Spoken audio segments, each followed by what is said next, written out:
Hello everyone, hello, I am the Black Shadow, and welcome.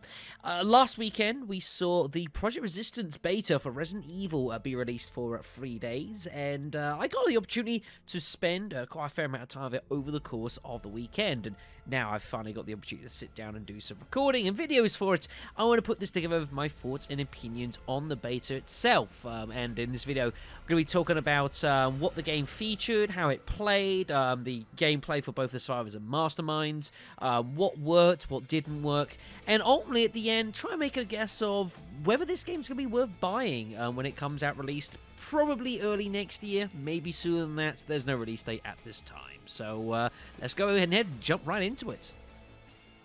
So it's time to talk gameplay, and the first subject we're going to be talking about here is the Mastermind. And for the case of the beta, that puts us in the shoes of Daniel Fabron, an intelligence division member for Umbrella, and interestingly enough, a colleague of Dr. Alex Wesker as well, which is interesting to note for the series. It is his job in order to test the effectiveness of the T-virus in the subjects, and ultimately is stopping the survivors escaping over the free areas that they need to get through. Now, the Mastermind is unusual in that he doesn't actually ever physically interact with the survivors, but instead acts and all his abilities via the security cameras that are placed around the facility. There's about 8 to 10 of them, depending on the various areas. Now, while this allows him to go anywhere in the facilities he wants to act as he so sees fit, it also restricts him as well at the same time, because he can be anywhere he wants, but he can't be everywhere at once, which can certainly hamper the Mastermind in the face of a pre-coordinated team. Now, there's a lot of things you can do, and the main form of the Mastermind stopping the survivors is by spawning enemies. In the bottom left of the screen, there is effectively a charge timer, which gradually increases as times go, and that is the effective currency for the Mastermind, who must use the power he gains in order to spawn the various enemies. Some cost very little, like just standard zombies, and some can cost a significant amount, like the various traps that you can put down, as well as, say, lickers, who are some of those expensive enemies in the game. For good reason, mind you. He also has the ability, as will any Mastermind, to have a special ultimate skill, which for the beta, and Daniel, is the Mr.X Tyrant. It takes a 5-minute charge-up period for the skill, and once used, you have 1 minute in order to use him. So a very powerful but limited resource, but definitely in the right hands of situation, can effectively just decimate teams if they're not dealt with correctly. Now, the first issue I have with this system, both playing as well as certainly as the survivors, is that as far as spawning enemies and traps are concerned, there's no limit effectively as to where you place them. I.e., if you want to spawn a load of enemies literally on top of someone that's downed, for example, you can definitely do that. If someone's down, you want to put like a leg trap directly underneath them, you can do that. And that would happen a lot of the times, would be a lot of fighting, like a very confined area, and then I'd have a Mastermind just basically just send an absolute wave of enemies and spawn them literally on top of you. Now, while whatever spawns does have a couple of seconds of a grace period before it becomes activated, it's still incredibly frustrating and also feels incredibly unrealistic personally as well. And while this game is not going to be quite as by the book, I suppose, it's going to be a bit more arcadey perhaps than some other titles in the series, it was still quite frustrating to deal with that a lot of the time. And personally, I'd prefer if there was like some kind of like slight proximity system, maybe, like say you can't spawn an enemy within like, I don't know, half a meter or a meter, perhaps like a meter, say, around a survivor, just so you've always got that little bit of an area to work with. I don't know, I'm sure it's something that they've probably played around in testing, but personally, not a fan of that. One other thing that should be noted about the Mastermind, a very important ability that he does have, is the ability to actually manually control certain enemies of the game. And for that, that is any of the zombies that are available in any of their forms, as well as the aforementioned Tyrant. Now, as an idea, this is actually really, really cool and clever. It does come at a cost of the for the Mastermind if you decide you want to manually control enemies, in which that means that you have no ability in order to start setting more traps or spawning more enemies. Your focus is solely on that. But it's a very powerful ability, and because of the way that the servers even worked in the beta, and it being a beta meant that unfortunately there were some lag issues and some bugginess of how it worked, and it did result in a lot of enemies, especially like tough zombies, for example, being spawned, being incredibly difficult to defeat due to the fact that because the Mastermind is the host, it means that if he controls an enemy, that enemy is effectively the host. And so if survivors are trying to shoot him, if say you've got like a half-second lag or more than that, which was happened a lot of the time, zombies he could literally just weave around your bullets, it felt like, and it made fighting incredibly difficult for quite powerful enemies that are incredibly resilient as well. So a very good idea on paper, but it did prove generally to be very frustrating for survivors who would usually get just bogged down trying to fight enemies that were just lagging about. Made it very, very annoying. A couple of other thoughts that should be brought as well for the Mastermind actually revolves around Daniel himself. Now, he is the only Mastermind available in the game, but it was noted to me by quite a few folks that his accent, being French, was quite grating, and I have to admit, after listening to him saying the same lines after like 20 or 30 games, was also pretty frustrating as well. Now, while you could limit that by using what was known as a broadcast mode, in which if you're the Mastermind and you choose it, you can actually communicate directly with the survivors and play the Mastermind yourself, which is a very nice little ability. It was also equally very frustrating sometimes to listen to him saying the same sort of French terms over and over and over again, and I like to think that's something that will definitely be fleshed out in the actual full release. The one last thing that I should note before we move on here as well is that, and I'll talk about more with the survivors, is that the games felt very generally balanced in the Mastermind's favour, from my opinion. Now, there's a variety of reasons for this. I think a lot of survivor unfamiliarity, and as well as the fact that survivor teams I found generally were very, very slow proceeding through areas and trying to defeat everything, which, to be honest, is not to the survivor's advantage more often than not, and it resulted in getting bogged down and just generally overwhelmed. Now, if the game is set in a way that is somewhat advantageous, say, to the Mastermind, you could argue that perhaps makes some sense. I mean, ultimately, it is Umbrella's trial, and their trial is designed to not let these people escape. So, doesn't that make sense, really? That the Mastermind should have a slight advantage and edge in these games? Maybe, maybe not, but it's something that definitely did come across. But regardless, I find in the few games I played as a Mastermind, they were generally quite enjoyable, even if early on it's very easy to get overwhelmed by just the sheer amount of everything that's going on, and definitely the major improvement that is needed for the Mastermind is the tutorial for the Mastermind itself. It was very vague, very bland, didn't really offer you too much advice on what was going on, and I remember that first game I sat down and played Mastermind was incredibly difficult, simply because there was just so much to control and deal with and kind of manage at the same time. It was very, very tricky. So now it's on to the survivors, the team of four that must overcome the Mastermind's tactics in order to escape the facility. For the beta, we had to control 4 different characters. Samuel, a retired boxer. Valerie, a student over at Raccoon University. Tyrone, an actual raccoon firefighter. And January, a computer hacker.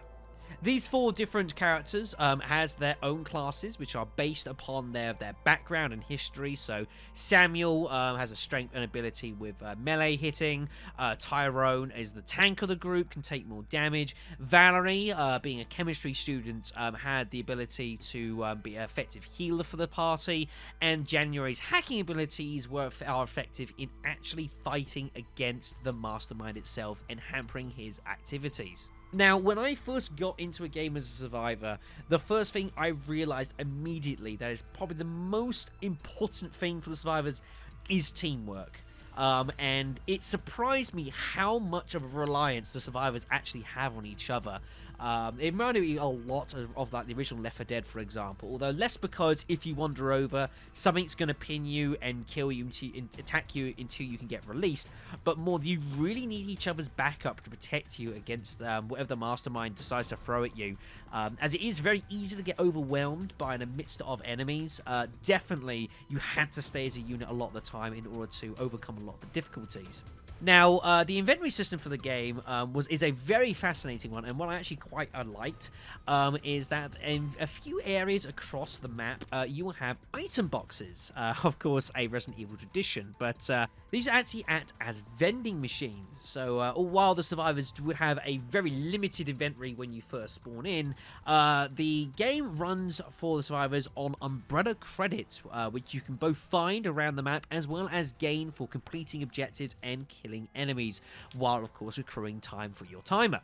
With these credits, you can use these in the item boxes to buy anything you so see fit, be it firearms, melee abilities, ammo, repair kits, healing items, as well as a variety of other things that become available as you progress through the level.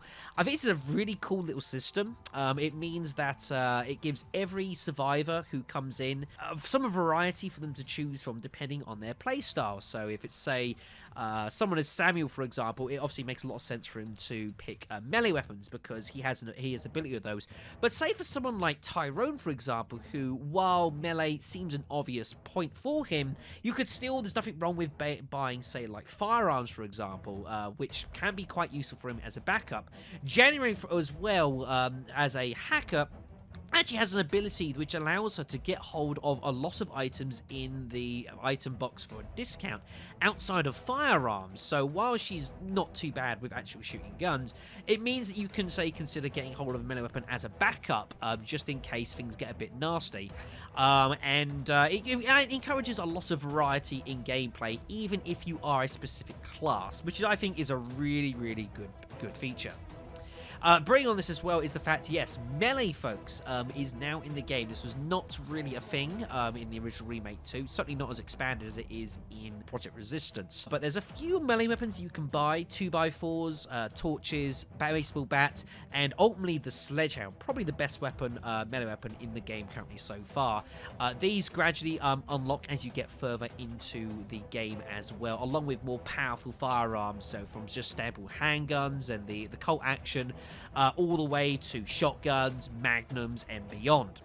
Now, the melee is actually very powerful in this game, depending on various enemies. Some enemies are very susceptible to like lickers, for example. If you can land shots on them, magnums do a huge amount of damage to them, as well as the ability to get like kill animations as well, which can safely deal with zombies too. A very powerful ability. Unfortunately, personally, I found it a little bit difficult to use them sometimes, again referring to the fact that the beta servers did, for me, have a fair amount of lag in them, although it could be argued that melee was probably not anywhere near as heavily hit as guns. One of the big things that this beta needs to work on between now and release is, interestingly enough, the guns in the game. Now, while there are a variety of firearms available to you, in a rather old-school tactic, actually, all the guns work on the same ammo. It's just a generic ammunition.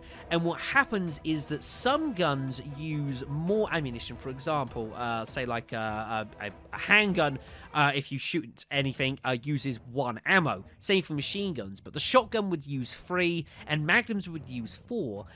This is a deliberate idea to try and simplify the game system, and I think given the nature of the game and that you're under time pressure, I think it's a very ingenious little idea of trying to simplify the game and keep it a lot more streamlined, and I've got no problems with that.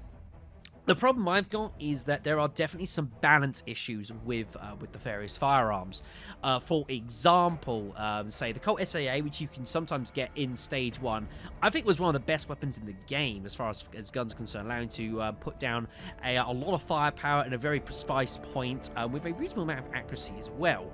The shotgun, for example, is also not too bad a weapon, and the machine guns and rifles, whilst I think their use was limited due to the fact that ammo is not that frequent to get hold of, and also the lag as well did not help with ammo consumption. They did allow a significant amount of firepower as and when required.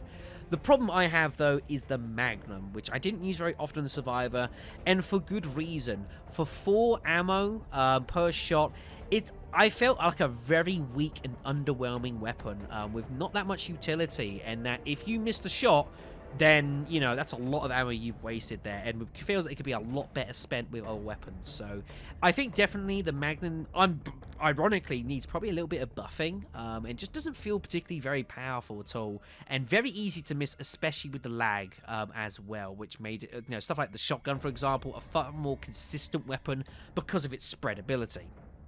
Now, throughout my gameplay of this, playing as Survivor teams, there is a potential for a real problem with Survivors in that if anyone leaves the game during it, currently as it stands, they just die.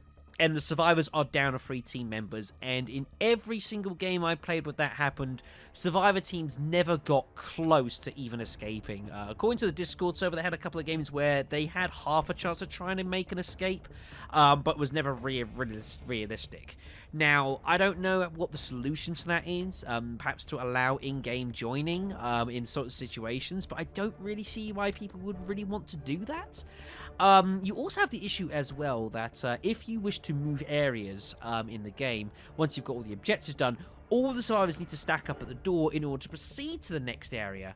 Now, the problem you have here is, say if you decide to play a game and say someone goes AFK, or you have a survivor that simply does not wish to proceed to the next area. It means that as things stand, the rest of the survivors, there's literally nothing they can do but stand at a doorway and just stay there until the Mastermind basically just keeps spawning enemies upon enemies upon enemies of them. Now, there's been some discussion in the streams that I did this as to into a couple of different potential solutions for this issue. Unfortunately, I'm not really sold on any of them, and I think it's just going to be a case of a game like this. If you run into that sort of situation, there may not be too much that you can do. Unfortunately. The only other option I can think of maybe is to allow survivors to move through areas individually if they so wish. If you want to at the very end of the game, when survivors do attempt an escape, you can actually leave either as a group or you can just run out of there by yourself if you so wish and don't want to wait. The idea being that if you all escape together as a group, you actually get bonus points for that. And maybe you need to apply something like that for room transitions as well. I'm not too sure yet, but this feels like if this was to become a bit of an issue with the actual main game, it might be something they'd have to consider actually inputting into the game. Another weird thing that I did note as well with our Discord server is having had folks with both the Xbox One and PS4 versions of the game, that the survivors seem to have had a significantly easier time of things with the PlayStation 4 version. Now, I know that the other games we played, for 3 or 4 individuals is not the biggest sample size, but those that had the PlayStation 4 as survivors were getting through significantly more games and actually surviving them than the Xbox One. From me, for example, I might well be an outlier, but I think like the first 20-odd games that I played as a survivor, one time did anyone actually escape. There was never odds anything like that for PlayStation 4, and I had someone else who had PS4 as well that said they didn't have too many difficulties escaping a lot of the time either. Now, while it could be just pure coincidence, it is also my somewhat belief that the PlayStation 4 version had a little bit less of lag issues than did the Xbox One version. And there's also an argument as well regarding the actual quality of the survivors, in that for the PlayStation 4, you had to join in via the Resident Evil Ambassador program, whereas for the Xbox One, all you had to do was be a member of their Insider Xbox. So it's possible that the PlayStation 4 had a much bigger player base in regards to people that have experienced Resident Evil games before compared to the Xbox One version, and this is why teamwork for the survivors seemed to be a lot more difficult than the PS4. It's pure speculation, but if that is the case, then that may not bode particularly well for the Mastermind, in that if it's going to get a case of, once survivor teams in the main game improve and learn the maps, that they might just start trumping over the Masterminds. It's very hard to know, and it's pure speculation until we go into the actual main game itself. But on the whole, for the Survivor team as well, the action is very busy. There's always something going on in the map. It does feel a touch arcadey at times, but it's not a bad thing in my opinion. And I did enjoy it for the most part, although admittedly sitting sometimes in beta queues for half an hour to have a game that lasted, say, 5 minutes did feel a bit grating at times, and I'm sure that those wait times will be significantly less when it comes to the actual main game. So now we've gone through the gameplay, which is definitely the big aspect for Resistance. There's a few little bits and pieces that are worth a mention as well. The first one is the map that we played at, which I believe was called Downtown. It's the only one that was available for the beta, and it did feel that the map itself was actually quite small. It was very corridor heavy, quite claustrophobic, but I suspect this might actually be a deliberate choice of the developers. Think of it like Rats in a Maze, for example. This is only an umbrella experiment, and it's not going to be vast, wide open areas. It is going to be something very confined, very restrictive, and again, very corridor heavy. So while there were times where playing the same map over and over and over did perhaps get a little bit on the repetitive side, of course, when this game gets fully released, there's going to be significantly more than just one map available in the game. But one thing that was also quite fascinating to notice as well for the map is that it seemed that map selection is not random, but is actually chosen by that game's mastermind. After you choose your character, it then goes to a map selection screen, which is simply not available as survivors. You go straight to your character selection, and then picking your skills, and then off you go. If so, that's quite a cool little ability, in that obviously it allows masterminds to, have a preference for, say, a couple of maps with a couple of different character types, and in theory can sort of refine their tactics, and that might well be an edge that they really need in order to fight survivor teams later on in the game, when they get much more cooperative, and you start getting actual teams together. For the matchmaking, there was no ability to play with any friends, which of course will exist in the actual Resistance game, I am very sure. So that's very interesting to note that that's how that system works, and again, I quite like that, and it'll be cool seeing how that goes forward. One of the concerns for Project Resistance looking forward beyond release is the actual lifespan of the game as well. It's one of the huge difficulties for playing a 4v1 game as a developer, is actually keeping a player base playing it and enjoying it, and hopefully trying to grow it as you go along as well. And it's very easy for a game like this to sort of be played for a couple of months or so. People perhaps get a little bit bored of it, move on to other games, as people do, but getting them back later on down the line. Now, the big classic example of doing this correctly is Dead by Daylight, which this game has definitely drawn some comparisons to before the release of the beta. And to be honest, it probably does it a bit of justice. If you think back to Dead by Daylight, when the game first came out in 2016, it was a much smaller team that was working on Dead by Daylight, and the game then is so far removed from what it is now, and how it's developed and transformed, and it's gradually added features here, there, and everywhere. It's a game that's still supported today. It's going for strong 3.5 years later, which is incredibly impressive. And if Project Resistance can get anywhere near that, I think they've probably had a decent run of things. It's going to be something that's going to need a lot of work by Capcom if they decide they want to put in the effort and put in the time and resources into Resistance, which I think they certainly should do, and they definitely can do. It would be very good to see that as well, that although they've obviously outsourced this game specifically because, they're not really that great at generating this sort of game, so moving out was fine. I still think Capcom need to really get behind this and really throw everything behind it if they want to do well. Otherwise, it's just going to sadly fade into insignificance within a period of months and maybe a year or two, which would be very, very sad for what I think, personally speaking, is looking like it could be quite a promising little title. So, what would I want from Project Resistance whenever this game comes out and gets released within a few months or so? What would I personally like to see in this game that I think would help to change some of the issues that are available, and also, to improve the game and make it much more appealing for people to want to join?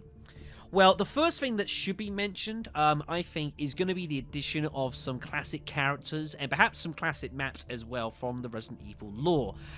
This game obviously drew heavy relation to Resident Evil Outbreak, and of course people asking about Outbreak File 3. Now, as much as I'd love there to be a File 3, I suspect this is probably about as close as we can get. However, that doesn't mean that this game can continue to take some more inspiration from it. We've already got a sort of class system, which effectively Outbreak did have, and there's definitely the opportunity to have our characters from throughout the Resident Evil series appearing both as characters and especially as masterminds. There's a lot of speculation for, say, like Annette Birkin. I've had suggestions for, like, Chief Irons. Albert Wesker seems an absolute sure choice for a game just like this, and as well with those characters as well. Perhaps you might be a little bit more fixed in what you can choose when it comes to the original game. But if this starts getting some DLC, the thoughts of some of the other characters you could throw in, you know, from different games, different titles, different maps, different parts of Raccoon City that could be effectively taken as well for these experiments. There is a lot of scope to play around with, and you know, Capcom can get really creative and dive upon a lot of original characters. Seeing that this game is heavily based upon the assets that were already created for Remake 2 back in January, it seems obvious to get people in, say, like Leon and Claire, as their models already exist, and there's a lot of flexibility you can do with that. And I think as well, for a series like Resident Evil, which is so steeped in history and has been going for over 20 years at this point, it seems an obvious choice to bring in some of those characters and areas, you know, if the game continues and if they want to continue supporting it, in order to breathe extra life into it as the months roll on.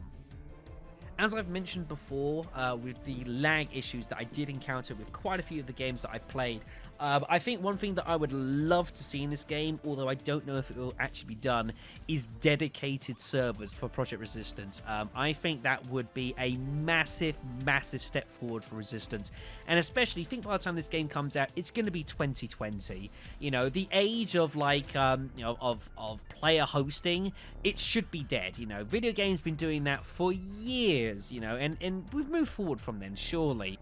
Dead by Daylight has now introduced dedicated servers on its systems. Now, obviously, they've been playing and have that game developed for over 3 years before they did that. But Capcom are a much larger studio than Behaviour Interactive were at the time of release for Dead by Daylight.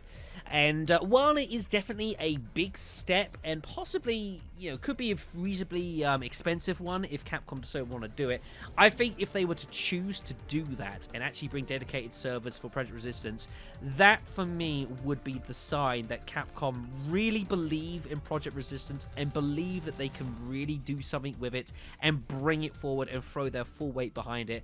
And personally speaking, I think would make a massive difference to the overall gameplay.